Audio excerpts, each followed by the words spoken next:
Қайырлы күн достар. Бүгін сіздерге отбасыңызбен сүйіп жейтін ең дәмді етті бәліштің оңай рецептін ұсынамын. Бірге жасайық. Бос ыдысымызға жұмыртқа, сұйық май, тұз және жылы суымызды құйып, жақсылап араластырамыз.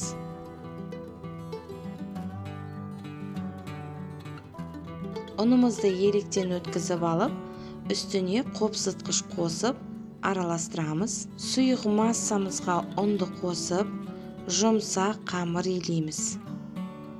Достар, мен үнемі каналымда оңай, тез дайындалатын рецепттермен бөлісіп отырамын. Сондықтан тіркеліп, қоңыраушаны басып қойыңыз. Дайын қамырымызды тоңазытқышқа 30 минутқа қоямыз. Енді салмасын дайындаймыз. Ол үшін картоп пен пиязымызды 4 бұрыштап майдалап тураймыз.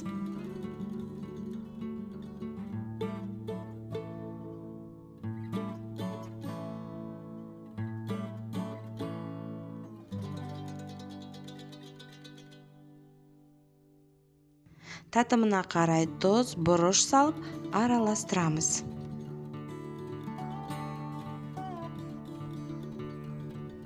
Осы кезде алдын ала пешімізді 180 градусқа қойып қоюды ұмытпаңыз.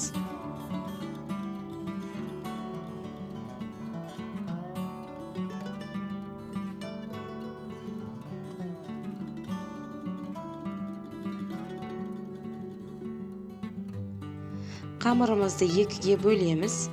Бетіне жабатынын сәл кішірек етіп аламыз. Аздап ұн сеуіп жайып аламыз.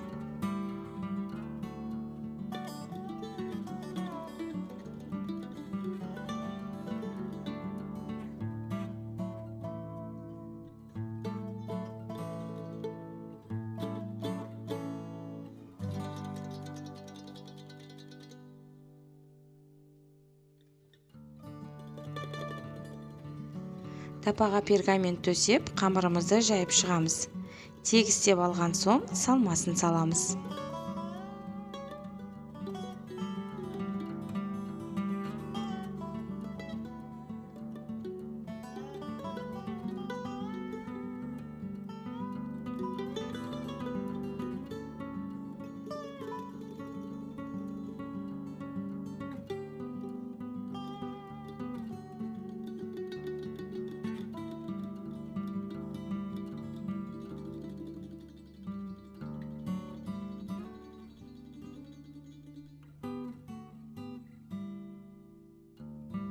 Қамырдың екінші бөлігін жайып, бетіне төсейміз.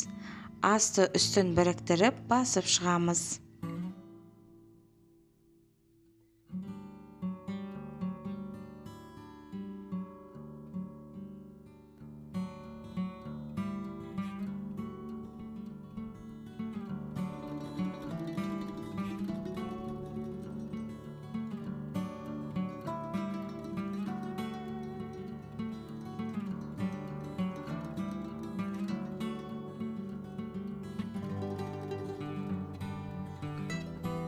Ішіне ауа кіру үшін ортасын тесіп қойдым.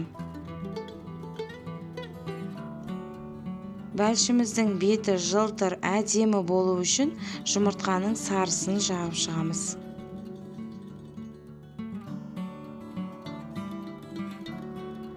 Пешке 180 градусқа 35-40 минутқа қоямыз. Мінекей өте дәмді қатпарлы бәлішіміз пісіп шықты.